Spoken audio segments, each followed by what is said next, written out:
Assalamualaikum warahmatullahi wabarakatuh. Selamat pagi, selamat siang, selamat malam bagi rekan-rekan mahasiswa sekalian.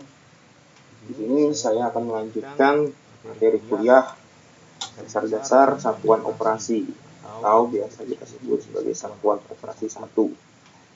Pada minggu ini kita akan melanjutkan dari kuliah minggu lalu terkait dengan transfer panas. Metode kedua yaitu transfer panas konveksi ya. Artinya transfer panas yang dimana medium pembawa atau medium transfer panasnya itu ikut bergerak ya. Bila minggu lalu itu transfer panas konduksi, misalkan transfer panas melalui dinding, misalkan dinding rumah atau dinding tangki, itu kan dindingnya tidak bergerak ya. Jadi medium penghantar panasnya itu tidak bergerak. Ini akan kita bahas mengenai transfer panas konveksi, di mana medium penghantar panas itu ikut bergerak.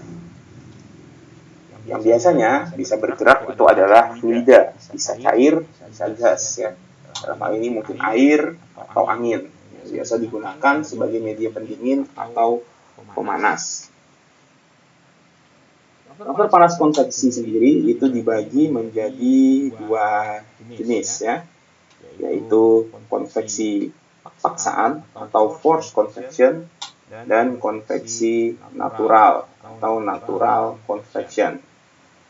Di mana pada konveksi paksaan ini media penghantar itu dengan sengaja dialirkan, misalkan dengan menggunakan blower, kompresor, pompa ataupun pipa dan sebagainya. Yang artinya bahwa kecepatan dan suhu aliran maupun bentuk aliran itu bisa disesuaikan. Sementara natural convection ini kita tidak bisa mengatur dalam tanda kutip bentuk dan kecepatan aliran. Misalkan didinginkan melalui aliran sungai ataupun melalui udara atau angin yang ada di sekitar kita. Kita mungkin bisa mengukur kecepatan angin, kecepatan aliran air, tapi apakah kita bisa menjamin bahwa kecepatan fluida natural tersebut akan konstan sepanjang waktu? Dibandingkan dengan force, misalkan, yang menggunakan mesin, sehingga kita bisa memastikan bahwa kecepatan alirannya atau kecepatan media pembawa panasnya itu bisa lebih konstan terhadap waktu. Yang efeknya apa? Seperti yang minggu lalu, bila sesuatu itu konstan terhadap waktu, yang artinya tidak ada perubahan minimal dari sisi kecepatan, sehingga tidak perlu kita lakukan teknik integrasi dalam proses persamaannya. Karena secara kecepatan dia stay atau tidak ada perubahan terhadap waktu, sehingga tidak terjadi akumulasi kecepatan maupun akumulasi perlambatan dari aliran media penghantar panasnya. Beda dengan natural convection, di mana mungkin saja terjadi perubahan terhadap waktu. Mungkin bila kita panaskan di pagi hari, anginnya kencang, ketika siang anginnya sudah sepoi-sepoi, sehingga terjadi perubahan kecepatan terhadap waktu tersebut. Sehingga nanti dalam proses kalkulasinya akan menjadi lebih rumit, karena kita juga harus memperhatikan perubahan kecepatan tersebut, yang apabila dibentuk dalam bentuk matematis, maka nanti menjadi persamaan dV per dt. Transfer panas konveksi sendiri, bila kita lihat dari gambar ini, di kuliah sebelumnya, transfer panas konduksi itu dilakukan pada bagian setebal.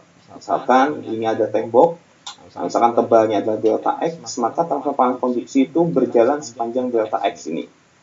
Ini transfer panas konduksi. Namun transfer panas konveksi itu terjadi dari permukaan area area PQRS ini hingga ke lingkungan ya.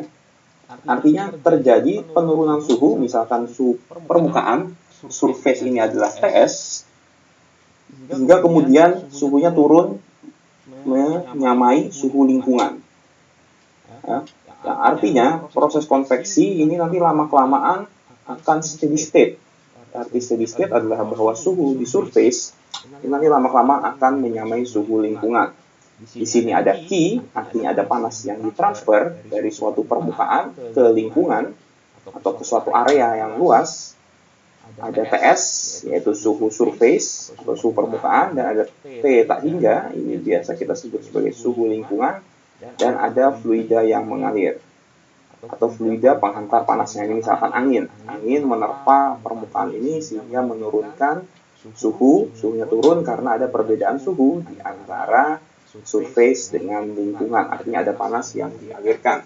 Sehingga secara umum persamaan transfer panas konveksi di sini bisa kita jabarkan secara matematis, Q yaitu aliran panas yang mengalir sama dengan H adalah koefisien transfer panas konveksi, ya. Jadi kemampuan atau seberapa bagus media penghantar panas tersebut dapat menghantarkan panas. Jadi untuk aliran air, aliran angin itu berbeda nilai H-nya. Bahkan sesama misalkan air pun itu bisa berbeda. Apakah airnya misalkan air sungai yang kecepatannya kecil, ataukah misalkan dengan menggunakan pompa. Artinya ada fungsi kecepatan di situ. Jadi nilai H ini selain bergantung kepada jenis fluidanya, juga bergantung pada kecepatan, pola aliran, dan juga bergantung pada bentuk dari surface-nya. Ya, makanya muncul variabel A, yaitu luas permukaannya. Misalkan luas permukaannya di sini adalah persegi, sehingga luasnya bisa kita definisikan sebagai panjang kali lebar. Bila lingkaran, maka luasnya adalah 2pi r kuadrat, dan seterusnya. Dan di sini ada delta suhu atau perubahan suhu, yaitu T surface, artinya suhu permukaan dikurangi dengan T hingga atau suhu lingkungan. Sini. Nah, sehingga inilah bentuk persamaan umum dari konveksi, dan persamaan ini langsung bisa digunakan, ya, tidak seperti persamaan konduksi yang harus disesuaikan dengan bentuk dari media penghantarnya.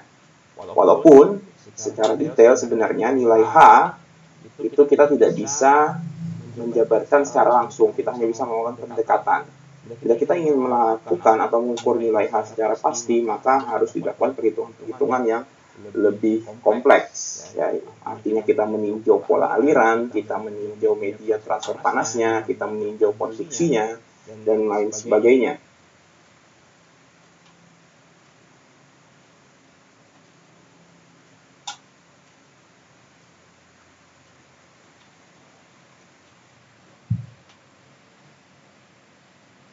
Nah, bila kita lihat di sini, ya, dari persamaan umum konveksi, Q sama dengan H kalikan A dikalikan TS min P hingga, ini adalah bentuk umum. Nah, bila ingin kita samakan dengan persamaan konduksi, seperti minggu lalu, misalkan ini adalah persamaan konduksi untuk slab, ini adalah persamaan konduksi untuk silinder, dan ini adalah persamaan konduksi untuk bola, maka bentuknya bisa kita samaratakan seperti ini, ya. Variabel H dan A ini kita ubah menjadi 1/1 per HA, sehingga bentuknya menjadi sama, bahwa Q itu setara dengan aliran panas, TS min T lambda itu TS minus T hingga itu setara dengan perbedaan suhu, dan 1/HA itu adalah koefisien atau hambatan panas konveksi. Bila sebelumnya misalkan di sini X2 min X1 per KPL ini adalah tahanan transfer panas konduksi untuk bentuk slab. Ini yang ln R2 per R1 per 2pi KL, ini adalah tahanan transfer panas konduksi untuk bentuk silinder, dan yang ini adalah untuk bentuk slab. Maka untuk konveksi hanya mengenal satu bentuk hambatan transfer panas, yaitu 1/HA. Walaupun nilai H itu sendiri untuk mencarinya itu butuh peninjauan yang lebih rumit dibandingkan dengan K. Namun di sini di kuliah ini saya persingkat dan saya permudah bahwa nilai H kita asumsikan kita bisa mencarinya di referensi. Nilai A ini nanti bisa Anda sesuaikan dengan bentuk surface-nya. Karena kenapa nilai A yang langsung masuk sini? Ini karena tidak ada proses integrasi di sini. Karena proses konveksi itu kita asumsikan bahwa prosesnya terjadi steady state. Steady state karena panas itu hilang ke lingkungan yang dalam tanda kutip luas areanya sangat besar. sehingga prosesnya itu bisa kita asumsikan sebagai proses steady state. Ya. Nah, jadi untuk transfer panas konveksi sama bentuknya, yaitu ada Q, ada delta suhu, dan ada hambatan transfer panas.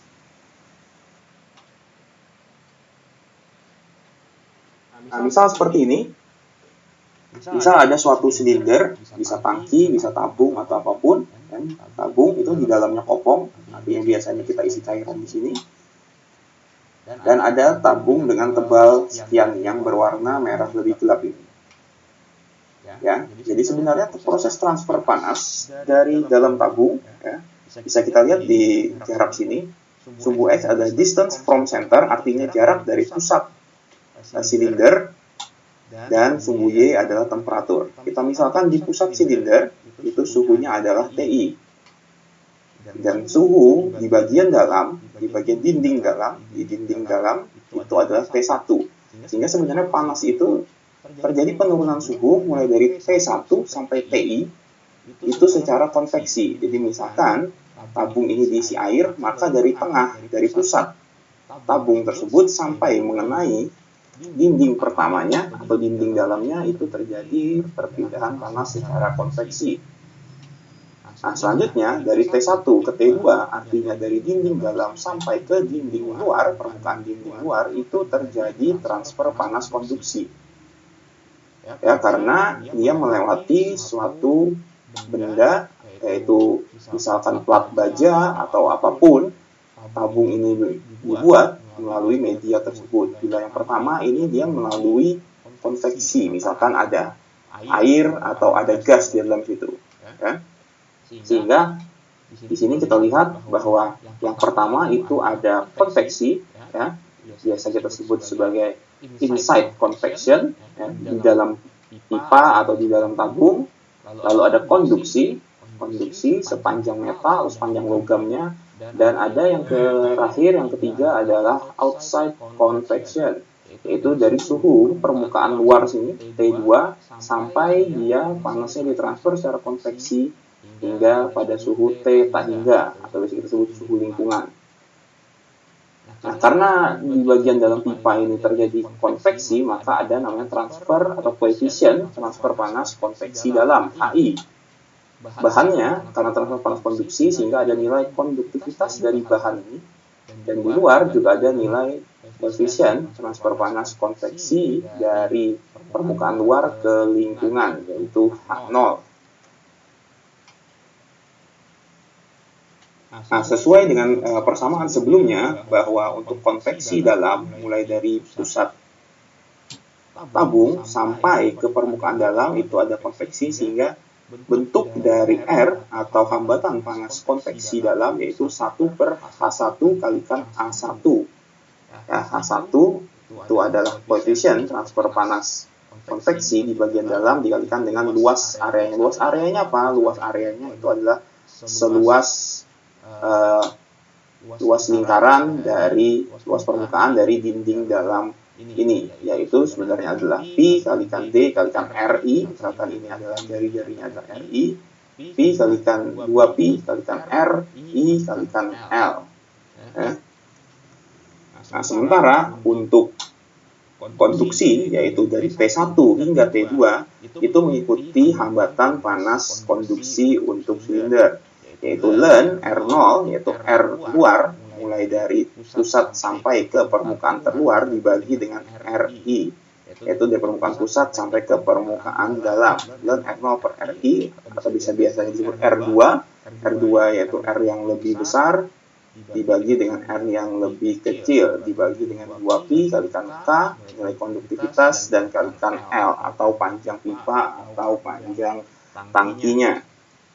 Sementara untuk outside convection, yaitu konveksi di luar, mulai dari T2 hingga T hingga, yang artinya di luar permukaan pipa ini yang berhadapan dengan lingkungan, maka sebenarnya rumus konveksi atau hambatan konveksinya sama, yaitu 1/HA. Hanya disesuaikan saja, nilai H-nya adalah H0 dan nilai A-nya adalah A0, yang artinya menyesuaikan dengan jari-jari dari pusat sampai ke titik terluar. Sehingga bila kita jabarkan secara keseluruhan bahwa Q itu adalah delta suhu, yaitu suhu terdalam yaitu TI, hingga suhu terluar yaitu theta hingga, walaupun sebenarnya secara total ini kan aslinya untuk konveksi berarti TI min T1, untuk konduksinya T1 minus T2, untuk konveksi luarnya itu T2 min theta hingga. Tapi kan minus dan plus yang di tengah itu saling menghilangkan satu sama lain sehingga tersisa TI suhu terdalam dikurangi dengan theta hingga suhu terluar. Dibagi dengan karena di sini ada 3 proses perpindahan panas, maka ada 3 hambatan. Hambatan yang pertama adalah hambatan di dalam, yaitu inside convection, mulai dari pusat silinder sampai ke permukaan dalam. Yang kedua yang di tengah ini ln R0 per RI per 2pi KL, ini adalah konduksi dari setebal misalkan logam ini metal. Dan yang terakhir 1 per H0. H0 ini adalah outside convection dari permukaan terluar sampai ke lingkungan. Sehingga sebenarnya konduksi dan konveksi ini bisa kita gabung menjadi satu persamaan. Inilah fungsi dari bagaimana kita menganalogikan transfer panas ini seperti aliran transfer listrik. Sehingga ini akan memudahkan kita dalam berbagai bentuk perpindahan panas. Nah, koefisien transfer panas itu sendiri, terutama nilai H, seperti yang saya bilang tadi, itu sebenarnya merupakan suatu angka yang sangat kompleks ya. Tidak bisa kita estimasi secara tepat. Artinya jarang sekali ada tabel-tabel yang mampu memberikan nilai H yang tepat. Biasanya hanya perkiraan. Kenapa? Karena koefisien transfer panas itu satu, merupakan fungsi dari bilangan Reynolds atau pola aliran. Di mana Reynolds itu sendiri secara matematis adalah rho, densitas fluida, dikalikan U atau kecepatan fluidanya, dikalikan D, dikalikan diameter, cup atau lebar area, dibagi dengan mu atau viskositas. Jadi memang bergantung kepada bentuk dari fluida sendiri. Fluida yang kental, fluida yang encer, kecepatan fluidanya, area yang fluidanya lewat, itu akan memberikan nilai koefisien perpindahan panas konveksi yang berbeda pula. Ya, di mana aliran itu kan ada aliran laminer, bila nilai Reynolds kurang dari 2100, aliran transisi Reynolds di atas 2100 sampai 10.000, dan bila di atas 10.000 itu menjadi aliran turbulen. Nah, jadi beda pola aliran itu akan menyebabkan terjadinya perbedaan nilai koefisien transfer panas konveksi.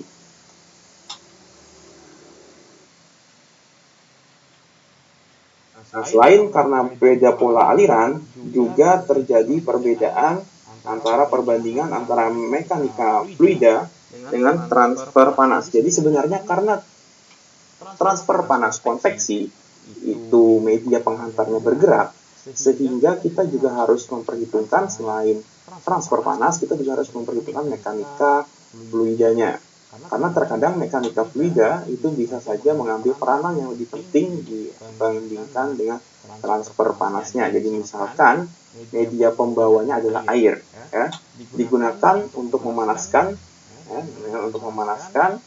ternyata area yang dipanaskan itu sangat panjang, ya, misalkan puluhan kilometer, sehingga pada proses tersebut mekanika fluida seperti pola aliran, seperti head pompa, seperti tekanan hidrostatis, tekanan hidrodinamis, itu menjadi lebih penting dibandingkan dengan transfer panas. Bukannya tidak ada, mungkin transfer panasnya ada, tapi ketika dibandingkan, transfer panas itu menjadi kurang signifikan karena luas area yang menjadi sangat besar. Jadi untuk membandingkan antara mekanika fluida dan transfer panas, itu kita menggunakan persamaan yang disebut sebagai bilangan Prandtl. Ya. Bilangan Prandtl itu sebenarnya ada perbandingan antara kinematik viscosity, jadi bagaimana kecepatan dan juga kekentalan dari fluida tersebut yang berpengaruh terhadap geraknya, artinya terhadap mekanika fluidanya, terhadap alirannya, dibandingkan dengan thermal diffusivity, jadi kemampuan fluida tersebut untuk menghantarkan panasnya. Ya, dengan persamaan matematis adalah mu kalikan Cp per K. Ya, mu adalah viskositas, Cp adalah kapasitas panasnya, K adalah konduktivitas dari bahannya.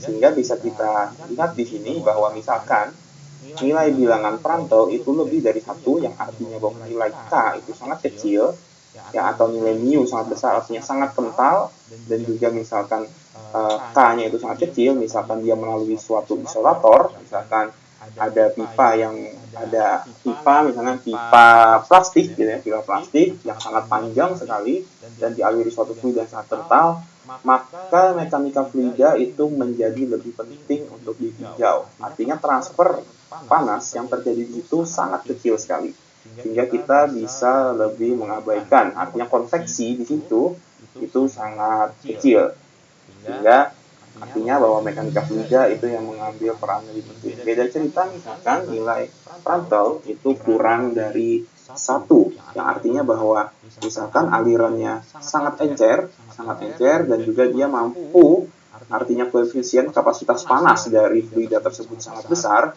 Misalkan contoh yang sangat encer itu misalkan adalah steam ya. Steam yang baru jadi itu kan steam itu sudah jelas sangat encer karena viskositas sangat rendah dan Cp-nya dalam hal ini sangat besar, nilai perpindahan panas sangat besar, dan juga mungkin bahannya itu juga misalkan suatu logam yang sangat baik menghantarkan panas, misalkan tembaga, sehingga nilai K-nya sangat besar, yang mengartikan sehingga bahwa koefisien transfer panas di sini membuat nilai Prandtl-nya menjadi kecil, sehingga secara aliran itu bisa kita abaikan, artinya alirannya cenderung stabil, tidak terjadi perubahan yang signifikan sepanjang area tersebut, ya, karena lebih mengutamakan transfer panas. Ya. Beda cerita, misalkan tadi seperti nilai Prandtl lebih dari 1, artinya kita meninjau mekanika fluidanya karena mungkin saja sepanjang area yang sangat besar itu transfer panasnya kecil, tapi gejolak atau perubahan-perubahan pada fluida itu sendiri yang menjadi lebih signifikan untuk ditinjau. Nah, bilangan yang ketiga tadi ada bilangan Reynolds. Terkait dengan yang pertama tadi ada bilangan Reynolds yang terkait dengan pola aliran, jadi nilai koefisien atau nilai kemampuan suatu fluida yang mengalir itu untuk mengantarkan panas itu pertama tergantung dari pola alirannya.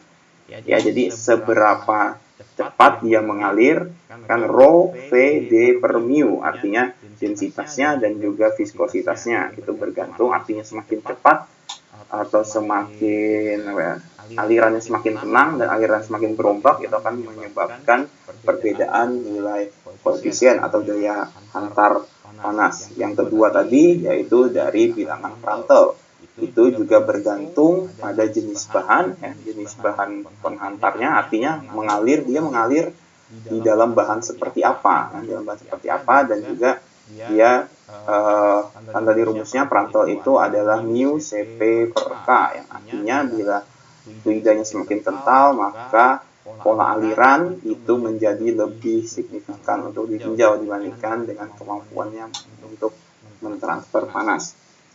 Yang terakhir adalah bilangan Nusselt. Bilangan Nusselt ini untuk meninjau juga apakah sebenarnya pada transfer panas itu konduksi atau konveksi yang lebih dominan, ya.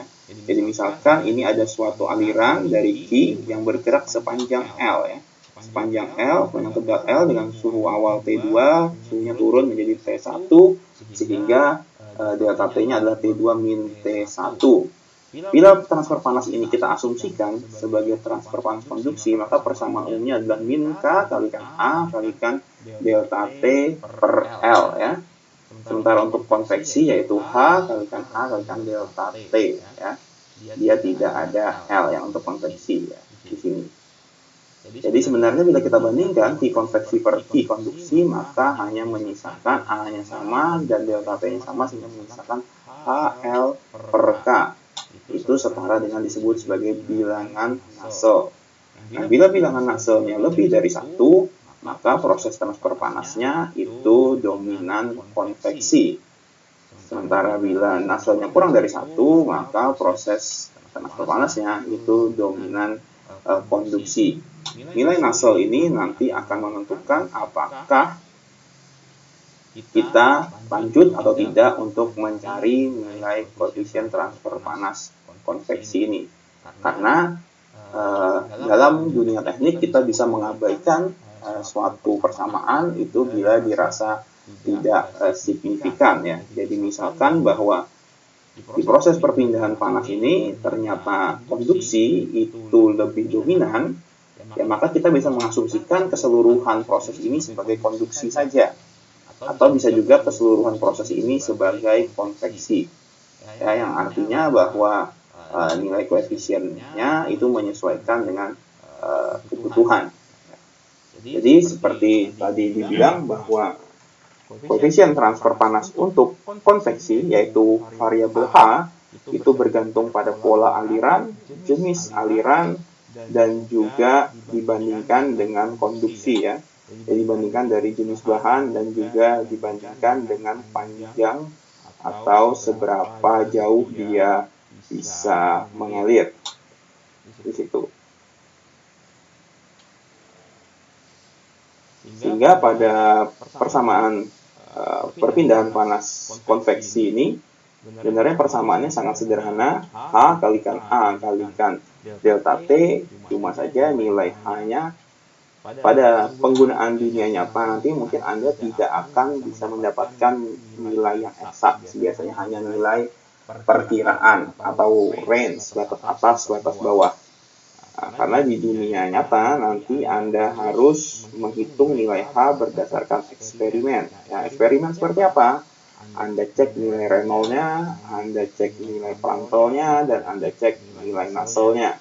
Ya, karena data-data tersebut yang menjadi penting untuk mendapatkan nilai H yang benar.